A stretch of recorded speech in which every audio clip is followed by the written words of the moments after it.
Kulamasi, Nita Shinzi, Kishokwi Bokwa, Ninonjia I Mohiganu. My name is Joanne Shedler. I'm from the Stockbridge Munsee community. My spirit name is the Rising Mist in a Ray of a Sunshine Woman. And I'm just very delighted to be here on Ushik for our hosts that have brought us all here together to continue to learn about each other, our languages and our history. And I'd like to talk to you. Go ahead.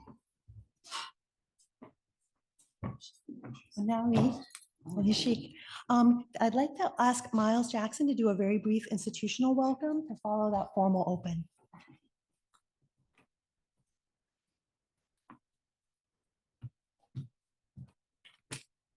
Welcome, everybody, to the Institute for Advanced Study, to this ST Lee Foundation-sponsored event.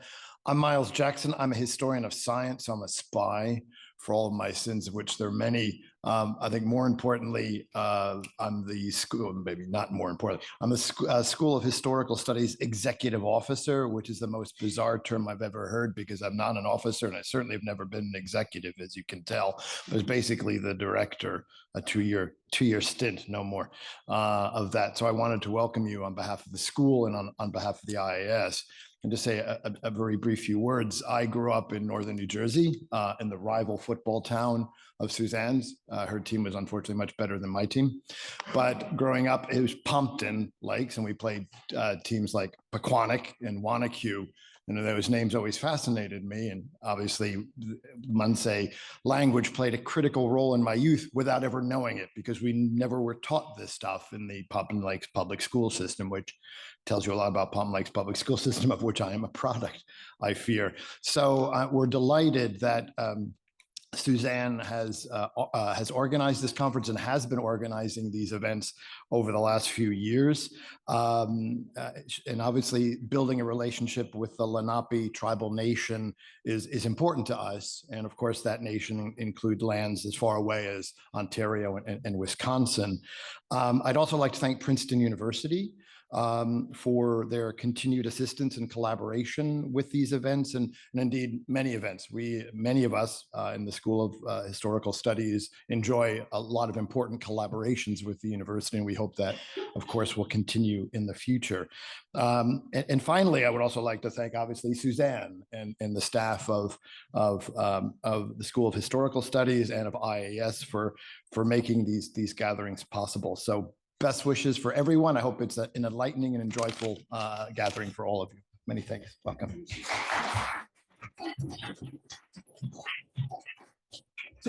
Thank you for that, Miles, and especially thank you for saving me the trouble of doing the institutional acknowledgements and for thanking people. I'm going to instead take the chance to do all that thank yous again in our closing session.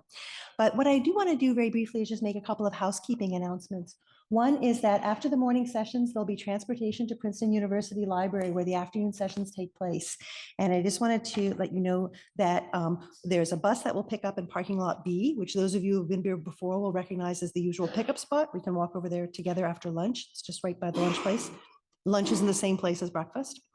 Access information for the library, there's a list with your names at the door, so we'll be able to go in together, but if anyone needs to step out, you'll be able to get back into the library without difficulty. There'll be a reception at the library at 5:30, and anybody who's coming to the colloquium to the symposium is more than welcome. And there'll be dinner in the evening for the speakers and all of our out-of-town visitors. And I wanted to, let's see if I can advance this slide, share just a couple of memories of the past events we've done together before we hear from Corel Hall and Joanne Gardner-Shedler about how our communities are related, how Lenape communities are related. We began gathering on the land and being mindful of both the land and the water. And in our gatherings, we've had the opportunity most recently in the summer to go down to visit with the Nanticoke community down in Bridgeton, New Jersey, and even to get as far as the Delaware Bay. So our footprint is widening in all kinds of wonderful ways. And I also want to acknowledge Karen Moscow, who passed away a little bit more than a year ago, who is dear to many of us in this room, and someone through her Munsee language teaching widened the circle in so many ways, including with these gatherings here at Princeton. She wasn't able to physically join the gathering in November 2021. Mark Peters, Ian McCallum, and Mark Peters' daughter, Caitlin, were able to come in person for that hybrid event. But Karen's spirit was totally animating everything we've done. And even after her passing a year ago, I think it's continuing to animate the work we do.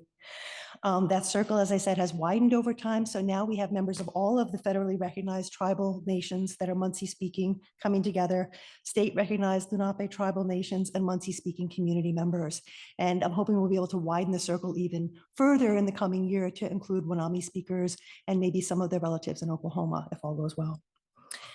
And finally, I wanted to, for those of you who weren't here in the summer for the Lunaapeew Language Camp, just tell you what an amazing event it was. We've had the symposium annually since 2021, every fall, but the Language Camp was an inaugural event that took place in July, and I think people had a really good time, learned a lot, and a lot of energy has come out of that gathering. And we might want to think together over the coming days as to whether that's something to try to do again. Finally, there's an online Munsee Delaware story evening that we've been doing that's also been absolutely terrific. And Ian McCallum, together with Karen, have been deeply involved in putting that on every year. And finally, we're going to go next after this to a 3.5-minute video that's from the language camp. After which I'm going to ask Karel Hall from the Nanticoke community and Joanne to talk about how the communities are related. So if we could see the video now, that'd be great.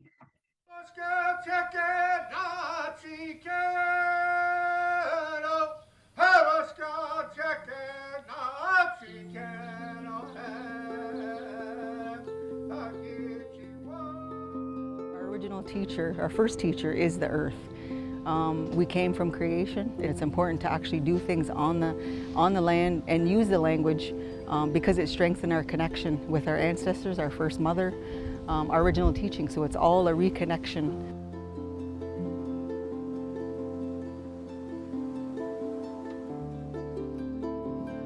This is our homeland, right? And that you know, it's about the land, it's about the water, it's about the space and the area. To be able to get Lenape people together every year or every other year, you know, and go from community to community to community. But I see more us sitting and with the language, you know, and helping it permeate everybody that's there.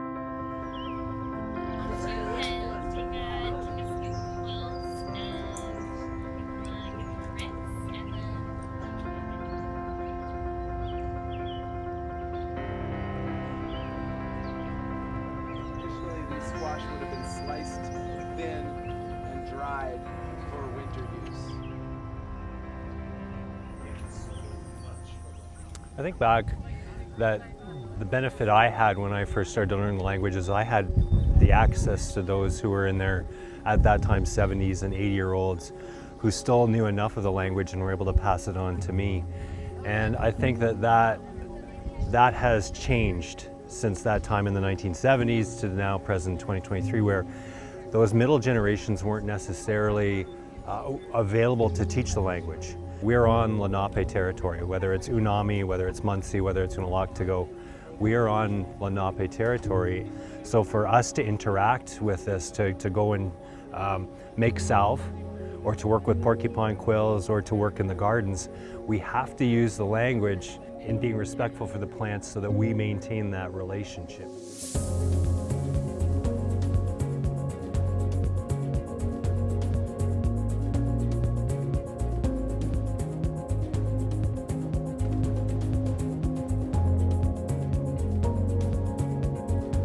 The elders have a lot to offer young people, and I know generations have changed in how young people live their lives now, but to stay connected to our history, our culture and language. It doesn't necessarily have to be a specific activity, but it could be words that are shared between the generations that will actually carry that young person. Just recently I learned they only have one speaker left, so now it's like a big part of what I want to do in my life. So that's why I decided to go to school to be a language teacher. Having representation from the various communities here, that's kind of opening the doors for so many more other plans that could come to be. We need them to get the same fire in their heart to keep the language alive and to learn it and to speak it to each other and bring it back and that's happening. Wulikan nawalewak nitapetok, Delawens Karel Hall, Ninonjiayi Lanapoking Wak Nantakoking. It's good to see all of you here today.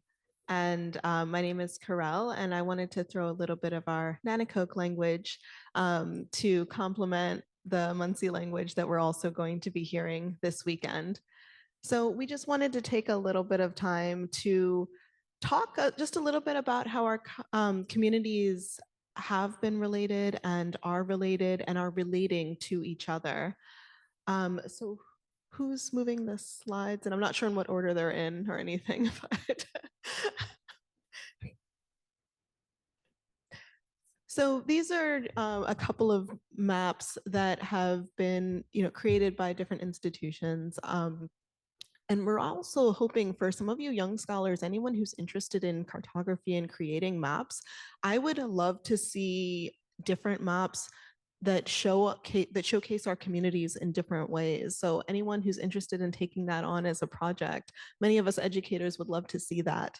But this map, this one here on the left, is highlighting our traditional territory where the Lenape people were before the colonizers came. And here they've highlighted in different shades of green our different language varieties. So you have those Munsee speakers, all of our Munsee speakers in the north, and our Unami speakers in the south, and our Unalaktico in the middle there. And then, of course, because I was putting this presentation together, I also included a map of Nanticoke territory here on the right. And the Nanticoke people are around the Nanticoke River here, which is that wide riverway that you see on the eastern shore. And the Nanticoke, like so many other eastern communities, we are the grandchildren of the Lenape. The Lenape have been considered the grandfathers and the grandmothers of so many different Eastern Algonquin-speaking peoples.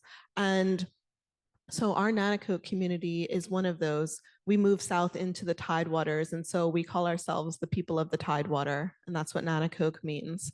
And due to removal and colonization, today we are both Nanticoke and Lenape people because our communities are groups of Nanticoke and Lenape people who didn't go west and didn't go north.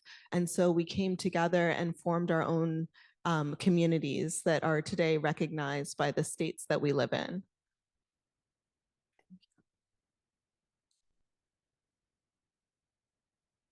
Yeah, you can, these are just a couple of maps just sort of showing, approximately the journeys that our ancestors took. These broad lines not representing all of the stops and the many different struggles that our communities had as they made it to where they are today. But I'll let you talk about your journey.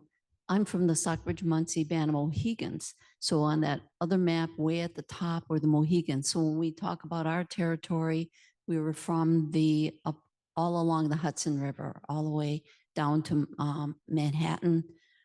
So anyway, today in the 1740s, 1730s, we ended up coming together because of missionaries asking us to accept Christianity. And so we did. So we ended up as Mohegans into Massachusetts. In that and eventually that town, that mission town, which was an experimental town, became a place where other tribal peoples who were being pushed out of their lands, it was a safe place for them to come. So eventually it was at that time became English and our Mohegan people, and more English came, and then the English, eventually that experiment of us being equal switched, and so they ended up naming the town Stockbridge. So here we are in Stockbridge, Massachusetts, a mission town. I often wondered why we were called Stockbridge, and then as an adult I found that out. And so Stockbridge became a safe place during the 1740s all the way up to the Revolutionary War to have other tribal people in the area that were pushed out. I have Narragansett ancestors, Delaware ancestors, and Mohegan ancestors, and probably many other together because they ended up being invited and came to the mission town in Massachusetts. And then after the Revolutionary War that we all fought in and were hoping to be able to stay in our own homelands, we were pushed again out of there. And for the Mohegan, then Munsee came in by us.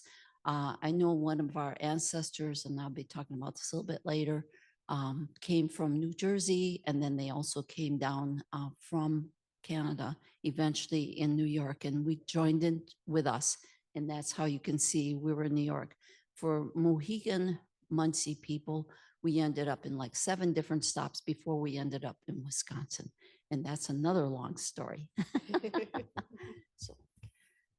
And I know each of you coming from your different communities all have, I'm not going to tell your stories of how your communities were formed because many of you have, different pieces of that. But I also just wanted to highlight a little bit about how our communities remain connected today. So many individuals from different communities have traveled to each of our other Lenape communities. There are some people who have been to all of them. I hope to be one of those people someday. I haven't made it everywhere yet, but still trying to do that.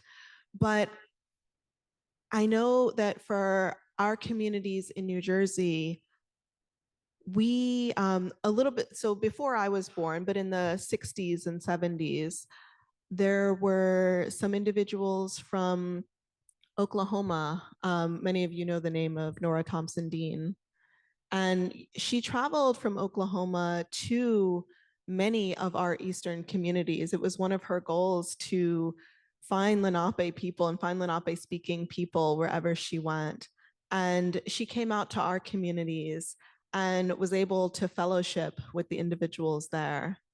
And even after that time, although we have, different political differences with many of the, federally recognized communities, particularly in Oklahoma, there are still individuals that come and recognize us as relatives and fellowship with us. So in the early 2000s, we had some individuals come from Oklahoma to our communities, and we shared some of those Lenape social dances, the bean dances and the go get 'em dance and a few others. And I know that our Nanticoke Lanai Lenape drum group has traveled and has sung at they've sung at Moravian Town, and they've also sung at Stockbridge, I believe, as well. And just recognizing that although today we're in these distinct political communities, we're all Lenape people. And that's one of the really great things about this conference, especially that we are, we're all coming together as Lenape speakers and bringing these different variations of Munsee, because even the Munsee language is, has begun to evolve a little bit in each of our communities. So it's spoken a little bit differently in Stockbridge, it's spoken a little bit differently in Munsee, and spoken a little bit different in Moravian Town, as well as in New Jersey. And it's really great to see us, come together and collaborate and recognize that at our roots and at our core, we're all still Lenape people. Mm-hmm. Well, anyway, thank you. Being Mohegan Munsee, our official language is Mohegan, which is not spoken, and Munsee, which is spoken. So for many years, we've had Canadian Munsee speakers come down to us and do our language camps in the summertime. And in the last several years, we've hired and have a full-time program for Mohegan language. And so we are arguing today about how does that sound and what are we saying? And so I think I try to blend a little bit into the Mohegan and the Munsee together. So we also have our Mohegan veterans have just invited from Oklahoma, the Lenape Color Guard and the Delaware Nation that came up to our powwow this last year. So, and I know they're inviting us down there. So now we're doing that exchange. Also, Chief Thomas from Canada has invited our color guard or our veterans, the Mohegan veterans, to go up to Canada to share and doing some traditions together. So that's a wonderful start. Anishi. Manishi.